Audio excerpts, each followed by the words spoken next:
โดยสบายดีลูกพากันเฮ็ดหยังอยู่นั่งอยู่ นั่งอยู่โดยอยู่กับไผลูกอยู่กับแม่ อยู่กับแม่ขาดนะพี่น้องขาดเลยโอ้ยเนาะจุดบ่มีหอยมาเลยนี่เยอะแต่ดำหน้า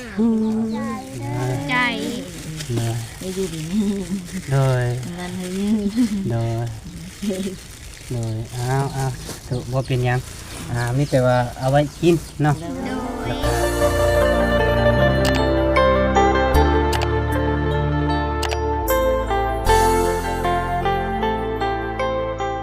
ครับทักทายสบายดีพ่อแม่พี่น้อง FC เบิดสุขสุขคนเนาะและสวัสดียามแรงๆพี่น้องเอ้ยตอนนี้กาประมาณ4-5 โมงเนาะพี่น้องเนาะแล้วก็สำหรับมื้อนี้เบาแก้วก็มาหาน้องๆสองพี่น้องคือเก่าพี่น้องเอ้ยว่าซั่นเนาะแล้วก็เบาแก้วก็สิเข้าไปหาเพิ่นเนาะแล้วก็ทางเบาแก้วก็มานำเบาลีแน่พี่น้องเอ้ยขี่รถนำเบาลีมาเนาะว่าซั่นโอเคเนาะพี่น้องถือว่าสิเข้าไปหาน้องๆเพิ่นเนาะว่าซั่น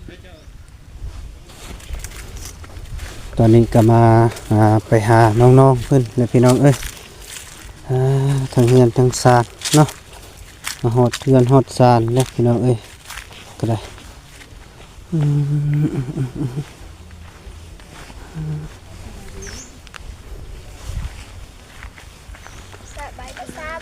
โด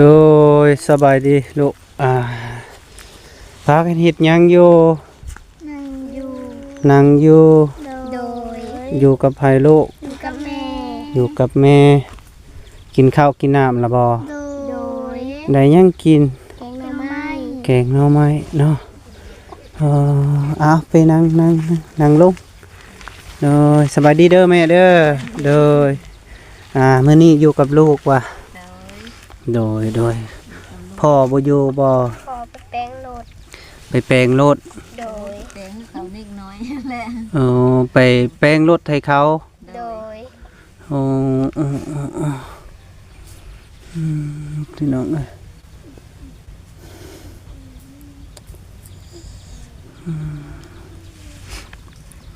มื้อนี้มีไผในมาหาเจ้าบ่มีแต่เจ้า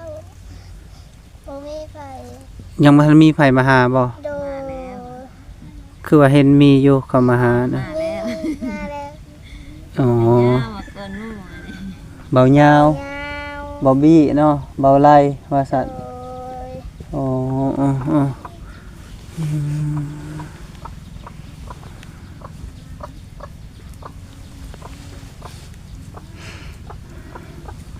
เป็นจังไดเพิ่นมากะสบายดีเพิ่นอยู่บ่ลูกโดยมีหยังเพิ่นมาให้เจ้ามีขนม มีขนมโดย มีขนมแล้วก็มีหลายคนดอกเพิ่นสิมาให้เนาะพี่น้องเนาะ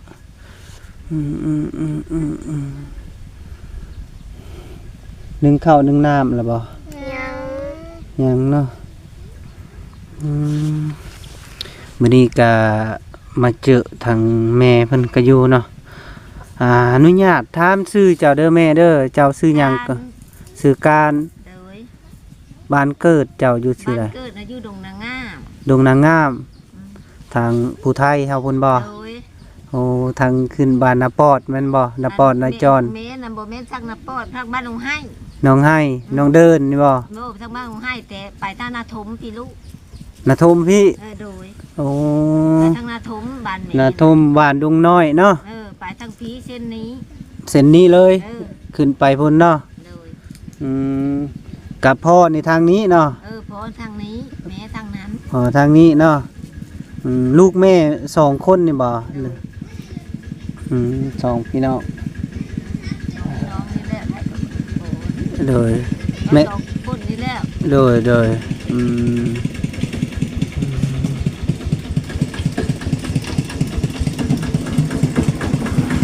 มื้อนี้วันจันทร์น่ะเนาะแต่น้องๆเพิ่นบ่ได้ไปโรงเรียนเนาะ อืม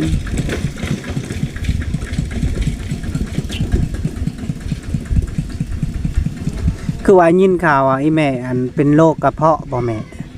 แม่นแหละลูกเอ้ยแม่นั่นเป็นกระเพาะเป็นดีตื้อแม่บ่ได้เฮ็ดเวยสั่งอยู่น้ำลูกอันนี้ อยู่น้ำลูก2คนนี้ เอาคนนี้ โดย อยู่กินกับเขาหาให้วันนี้แม่กินได้แล้วบางครั้งแม่ขล่ำนะจนจ้อยแล้วลูก จอยบ่แนวแม่นแหละเป็นโรคกระเพาะมันก็จอย พอนี่จนแม่ดำให้ดำหน้ากับไปดำมีแต่ลูก2คนนะนี่นะอยู่น้ำลูก โดย นี่เราบ่ได้เฮ็ด อื มาเว้ย ม ลูก2คนนี่เธอกับก็นึ่งข้าวให้แล้วกับไป แม่นน่ะเนาะ แม่เราได้เฮ็ดกี่ครั้ง อืม แต่ได้อยู่น้ำลูกก็พอกับนี่แหละ มีแต่น้องๆนี่แหละไปสอกเงินมานะเนาะซื้อยาให้เจ้า มีแต่น้องนี่ไปขึ้นขี้ซี่ ไปขึ้นขี้ซี่ โดยไปขึ้น อ้าว ขี้ซี่ลูกเคยนะแกไปกับบ้านเขาจ้างลำหน้าไปหารับจ้างลำหน้า ไปหาจ้างดำนาไปขึ้นขี้ซี่แล้วก็ยามนี้ก็ไปก้นมัน ไปโกนมันได้ ชอบทิพพันจ้างกับไป สอบ 10,000 มือก็ได้แต่3ชอบชอบไอ้น้อง 3สอบก็30,000เนาะเฮ้ยอ่า น้ำเต้านี่แหละ ซื้อยาเอนตาซินแล้วก็แผ่นหนึงก็เบิดแล้วได้เนาะ มืดแล้วลูกนั่นนี่ อ่า จะบอกว่า ก็บ่ได้กินได้ยำไม่หยังแล้วบัดนี้เนาะ มาจะว่าเป็นอันนี้อ้ายเป็นขึ้นกินหักลันมาลาบ เอา หักลั่นเนาะ มันอายว่าเห็นอะไรแหน่อยู่ไปนั่นนี่แหละแหน่ว่า อื อยู่ ม ภาคเช้าแหน่ว่า โดยก็แม่บ่มีอะไร คันเว้าจังซั่นเป็นตาย่านแท้น้าเบาก็บ่กล้าขึ้นแล้วเด้บัดนี้ได้ แม่ยังว้าวแม่บ่มีแม่อยู่บ้านพวกก็อยู่บ้านพวกก็พวกมาคือกันซัก โดย กันแม่ว้าว โอ้แม่นี่ลี่แหละเบิ่งอันน่ะเฮือนแล้วก็ตู้เพิ่นเนาะสิล่มแล้วพี่น้องเอ้ยหั่นน่ะตะกะบะไปลี่ได้สองไอ้น้องนี่ก็ได้ผู้ใดขึ้นคือว่าฮักปลวก มันผู้มาต้องทาย ผู้ทายขี้นี่บ่บ่าวไล่เนาะบ่าวไล่ขึ้น ตกใจบ่ลูก ตกใจเมื่อเราอายสนักกับหมูนั่นเพลงน้องน้องเรา โดยเนาะ แม่ก็หูควันเลยเนาะ แม่หัวควันนะเนาะ แม่ก็ว่าเบิ่งได้เด้อลูกว่าฉันลูกโตเพิ่นน้ำหนักเพิ่นบัดเนาะเพิ่นก็โยกผ้าอันนั้นมันหักแล้วก็ตกใจว่าได้เราอ่ะ โอ้ตกใจแล้วเนาะแม่นอีหลีแหละทางเฮาก็บ่กล้าคือกันเนาะ สารน้องเด้ล่ะว่าจ้ะ โดย ก็อยู่น้ำพื้นนี่แหละแม่ว่าชุนอยู่นี่แหละชนเพิ่นอยู่เห็นได้จ้ะห้ามบ่มีล่ะ โดย แม่บ่มีนั่นนี่แล้วอ่ะอยู่พื้นเพิ่นกับเฮาหุบหางคือเว้านะแม่เว้าหั่นนะ โดยอืม คือก็คือนี่แหละดำหน้าได้ก็ได้เป็ดได้ดำหน้าบ่ได้ก็นึกชกเกิมห้า โดยอืมใช้เกือบเจ้านายล่ะ ไม่ได้ค่ะ บ่ได้ขาดเกือบเอื้อยนี่ขาดนะพี่น้องขาดเลยโอ้ยเนาะจนบ่มีหอยมาเลยนี่ เยอะแต่ดำหน้า แต่ดำนาผู้ แต่ดำหน้าดับจ้างได้เขา ไปจ้างรับจ้างดำนาในมืดเท่าไรเพิ่นจ้างลูก มื้อละแสนบางทีละมื้อบ้านแม่น่ะ150,000 แม่นทางกุบกนารักนี่ก็150,000ได้ 150,000ทั้งปีน่ะมื้อละแสน โดย บ้านแม่ชื่อบ่ได้พอจ้างนะ โดย อือ ปีสิมานี่ก็ไปดำนาซอยนาบ่าวนี่เด้อ เด้อ ใกล้ๆนี่ จักแล้วก็มันก็บ่ยากดอก เลยอันรู้จักแล้วก็มันก็บ่ได้นั้นดอก โดยไปลกกะดำนาว่าซั่นก็ได้อยู่ไปเกี่ยวข้าวอหย่างนี้ก็ได้นาบ่าวสิให้ลื่นดอก เอาเราท่าเด้อเราท่าอยู่นี่แป๊บนึงเด้อนาบ่าวสิไปเอามีมาให้เด้อ โดย เด้ออ่ะเด้อมากับแม่ก็ได้เด้อเด้อเดี๋ยวมาเฮ้ยพี่น้องนาบ่าวก็เอามีมาให้เด้อคือว่านาบ่าวบอกมื้อนั้นแล้วมื้อนี้นาบ่าวมาสะพายมาเรียบร้อย โดย มีเก็ดหนึงเนาะก็นาบ่าวก็บ่มีหยังเนาะ นี่มาเลยมาอยู่นำกันเอาเลยมาเลยนั่งมาพี่เจ้ายับมาพี่อีแม่เจ้ายับข้างๆมาเลยเลย โดย ลูกบ่มีหยังเด้อแม่เด้อมีแต่ว่าเอามีซื้อมาให้ โดย ให้เจ้านะลวกกินแต่ละมื้อหั่นน่ะ โด โด ย ย แล้วก็เก็บผักเก็บหญ้าต่างๆนี่แหละพอได้อันน่ะมาลวกใส่หั่นน่ะแล้วก็กินอันมีผักอิหยังก็พอได้เด็ดนะผักกาดนี่เนาะ โด เดี๋ยวย เอาน้ำ ขอบ เอา ใจเด้อใจ เนย ไม่ดีดี โดย นั่นเฮ้ย โดยเอาสุบ่เป็นหยังมีแต่ว่าเอาไว้กินเนาะ โดย แล้วก็คันว่าหมู่คู่มาลิ้นบ่หยังต่างๆก็เอาให้เพิ่นนำแน่แล้ว โด ก็ ย แบ่งกันกินเด้อแม่เด้อมีแต่ว่าจัง โอ้แม่น่ะบอกกี่ที่เด้อลูกเอ้ย โดย แม่น่ะ มี แต่ แต่ว่า เคยบอกกี่ที่ที่น้องเด้อที่ลูกที่หลานเด้อ โดยไปมาแล้วก็คือว่าคันมีหมู่เจ้าเขากินแน่แล้วก็เอาให้เพิ่นว่าซั่นนะ แม่น่ะบอกว่าสิว่ากี่ที่เด้อแม่น่ะมักคือคนอยู่แล้วแม่น่ะมัก โดย มักหมู่อยู่แล้วลูกเอ้ย โดย มักลูกมักเต้าแท้ได้ โดยวันนี้ก็มานำเบาลีคือเก่าเนาะ โดย ขี่รถนำเพิ่นมาทำอิฐนำบ่าวว่าสิขี่รถจักรมาแล้วก็เพิ่นว่าสิมาทางพี่ก็เลยขี่นำลาวซะ ว่าซั่น วันนี้ก็เมื่อค่ำเติบเนาะพี่น้องเนาะก็มื้อนี้ก็มาหาอีกเทื่อนึงพี่น้องเอ้ยมาหาเพิ่นก็ได้กระทั่งพ่อเพิ่นนี่ก็บ่ได้เจอว่านี่ก็บ่ได้เจอแต่ว่าเบาแก้วมาครั้งแรกก็ได้เจออยู่พ่อกับแม่เพิ่นแล้วก็น้องๆเพิ่นเนาะเป็นให้ได้กินอยู่ว่าขนมนี่หยัง กิน ได้กินแล้วบ่ โดย อืมอีหล่าเว้าอีหยังกับอันเบาลีเมื่อคืนนี้อยากกินหยังวะ นักกินกุ้ง กุ้ง โดย เจ้าเด้ กินมักทุเรียน มักทุเรียน โดย รุ่นเด้อจะสิได้กินอยู่บ่มื้อนี้หรือบ่ได้กิน รุ่นไปนำกันเนาะ ทางเบาลีเพิ่นอาจสิซื้อมาให้น้องอยู่บ่เนาะเนาะพี่น้องเนาะก็รุ่นไปนำกันก็ประมาณน่ะพี่น้องเอ้ยแล้วก็เพิ่นก็บ่ได้คิดทีหยังดอก โดย มีแต่ว่าเพิ่นมาจะน้อยก็ลมนับถือเพิ่นเนาะ โดย มีแต่ว่าแบ่งกันกินเนาะแล้วก็มีนี่แล้วก็ก็บ่แม่นเงินนาบ่าวเด้อ โดย เงินแม่ใหญ่ใจดีฝากมาให้บ่าวแซนมื้อนั้นเนาะเพราะว่ายังติดโตนำนาบ่าวน่ะแสนหนึงแล้วก็นาบ่าวก็เลยซื้อมาปั่นให้ตาเจ้าอีกแก๊สหนึงเนาะก็บ่ได้แพงเนาะมีนี่ก็90,000เนาะแล้วก็ยังอีก 10,000 นำนาบ่าวตอนนี้ มาแบ่งให้มาแต่ดนละได้เงินน่ะ300,000กีบเนาะทางบ่าวแซนเอามาให้แล้วก็แบ่งน้องกิ๊กแน่แล้วก็น้องๆอีกดีเป็น300,000นาบ่าวบ่ได้เอาไปใส่ใดมีแต่ว่ามาเบิ่งแบบจังซี่แหละทุกอย่างแล้วก็มีแต่มาสวยหั่นน่ะช่วยเหลื โด อย เลือกกันเฉพาะเฮาเนาะ โดย อยู่ใส่คือกันเนาะนาบ่าวมาเห็นแล้วก็เอาให้แบบสั่น โดย แต่ว่าบ่แม่นที่จริงบ่แม่นเงินนาบ่าว เงินทางพังไทยเพิ่นฝากมาให้นาบ่าวก็บ่ได้ประมาทแล้วก็ได้อยู่นำเพิ่นแหละ โดย แล้วก็ถึงไปทรายยังก็เพิ่นแหละฝากมาเนาะแล้วก็หลังจากการที่เงินที่เพิ่นฝากมานาบ่าวบ่ได้เอาไปใส่มีแต่ว่าช่วยเหลือ โดย ที่ว่าทุกข์จนนาบ่าวก็ทุกข์จนคือกัน แต่ว่ามีน้ำใจอยากช่วยเหลือไปต่อๆหั้นนะก็ทั้งนี้ก็อาจจะรู้จักหลายแล้วนาบ่าวนะ โดย ก็ทั้ง FC ก็ติดต่อมาหลายบ่อนนี้ทุกข์บ่อนนี้จนว่าให้นาบ่าวนะไปสัมภาษณ์ก่อนก็คือเจ้านี่แหละก็มีผู้ติดต่อหาเจ้าฮู้บ่สาวนิ่ง หู ฮู้เนาะสาวนิ่งเพิ่นโทรมาแล้วให้นาบ่าวนี่มาสัมภาษณ์แล้วก็เป็นหมู่กับครอบครัวค่อยแล้วสาวนิ่งนั่นน่ะ โดย โดย ก็เป็น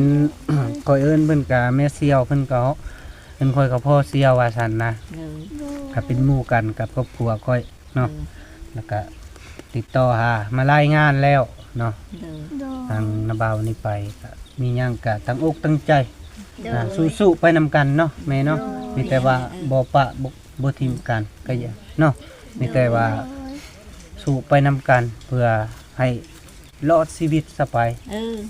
แนวใดเฮาก็ทุกข์อยู่แล้วเนาะมีแต่ว่าสู้สนไปทนไปจังซั่นเนาะโดยแล้วก็มีแต่ว่าพอเพิ่นมาวานนี้เพิ่นว่าเพิ่นสิมาตื่นแน่เนาะได้ข้าวได้หยังแน่เพิ่นให้เนาะ โดย เพิ่นมาจักโมงคืนนี้ก็ได้ โอ้จักเพิ่นดึกอีโลได้เรามาแล้วเราไปตัดไม้เขามันเมืองพอแห้งแล้วว่า เราตัดแล้วเราก็ไปส่งบ่แม่ ไปส่งโรงงานนี่เลยได้ เนาะ วันนี้โรงงานนี่พัดมันโค่นพัดมันชูดกันอยู่นะเราว่า แม่น มันจูกันอยู่แล้วจักตัวใดตัวย่า แม่น มันละมืดอีโลแล้วว่า แม่นคนหลายนี่ได้ หลา ปี ยโร นี้ งงา นะ นตัวเทิงโรงงานตัวเทิงเขาท่านได้เปิดปีใหม่เลย แม่นหลายลียอมรับว่าหลาย วันนี้ป้าตะเงินอยู่ได้พอโรงงานน่ะมันคิวไปคิวมันแล้วว่า โดยแม่น จนดูหน้าไล่เงินยังบ่ทันแล้วว่า มันหลายได้มัน มันหลายอีหลี มันจุดซุ่มบอลเดียวเลยเนาะ แหละ บอลซื้อมันบอลเดียวเลยเด้มันห้องงาน เปิดไม้ชมโลมอันนี้ปัดแห้งเต็กแล้วว่า แม่นยอมรับอยู่ คำอันนี้แล้วว่า ปีแล้วนี่ก็น้าบ้าวก็ไปอยู่ไปอันเฮ็ดนำไปตัดไม้อะไรแบกบวยหลังน้าบ่าวลันพุดบาเดียวเจ็บมาฮอดซุมื้อนี่ยังบ่ โอ้ ดี พอนี่คือกันเลยหาโอ๊ตพระเจ้าบ่มีแล้วไป ไม้ใหญ่เด้แบกขึ้นไม้กระบอกโอ้ก็มานักอีหลี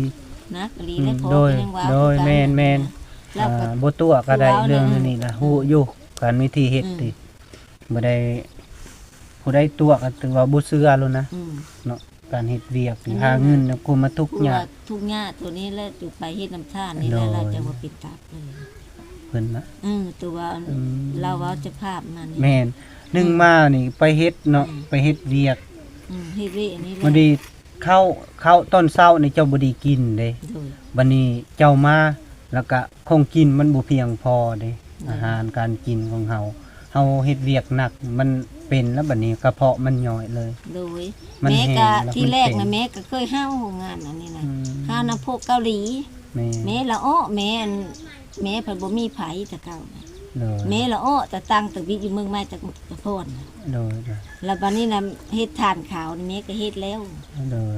แม่ก็ห้าวหมดประเภทลงนางามบ้านแม่น่ะบ่มีไผทมลูกพุดแม่ปรีวเฮาอะ โดย อืมนั่นแหละเฮาน่ะ โดย เขาชมก็เจอมูนเกาหลีพุ่น แม่ แล้วเราก็ไปเฮ็ดแล้วแม่น่ะเต็กก้อน โดย แล้วโบะเรานี่โอ้ยบ่ได้ดอกเฮานี่กินทานขาวนี่ไปจะเป็นตัก นี่แหละ กับโบะนี่ เว้ย น่าก็จนได้2ปีเด้อ เป็นทานเวลาอายมันเนาะ อายมันได้ลูกเอ้ยก็บอก อายได้เวลา ภาพ เขา ขี้ก เก็ ระ บ เทือก็มีแต่ แม่ ดำๆที่บ่ลาวนี่โชค พอดีคืนไปโอ้ย แม่ก็พานคือกันอันนี้ แม่นอันตราย มาส่งกับพี่ได้แม่ก็ไปนอนมาส่งหน้ากำไตพี่เชื่อรถโพงอันนี้ อืม แกก็บ่ฮือหามสิขู่อันนี้ โด นะ ยโดย แม่ก็เคยเฮ็ด โดย แม่จนว่ายอมแล้วเดี๋ยวนี้น่ะย่าแล้วว่ะ เขาโทรแม่ก็บ่ไปเก็บทานเฮานั่นน่ะ อื มันอันตราย โดยแม่นแหละอืม แม่เราบ่ไปเขาก็โชว์น้ำด้วยกัน โดย ได้เวทนี่ก็เขาบอกเขาก้อนนี่ก็พูดตัวเองไปแล้วแม่มาเด้อ โดย ว่าเฮ็ดทานขาวนี่เขาโบแล้วว่าพวกหัวหน้าเอามาเฮ็ดนี่ โดย เฮ็ดเป็นตับ โดย เฮ็ดตัวเอง โดย ลูกระยะเลิกแม่ระยะเลิกจักปานนี้ โดยยาก็ดีคือกันเนาะเอามีแต่ว่าจังซั่นเด้อมีแต่ว่าสิให้อันทางเบาลีเข้ามาทายเด้อ โด มีแต่ ย ว่านาบ่าวก็สิตัดคลิปลงมานี่เอาขออยู่ดีมีแฮงเด้อสุขภาพเข้มแข็งเด้ออย่าเจ็บอย่าจนเด้อทางผู้ใหญ่ใจดีแล้วก็ทาง FC ผู้รับเบิ่งรับชมแล้วก็ขอจงมีสุขภาพเข้มแข็งอย่าเจ็บอย่าจนไปใส่มาใส่มีคนหักคนแพงเด้อทางบ่าวแก้วก็ขอบใจหลายๆเด้อพี่น้องเด้อบ๊ายบาย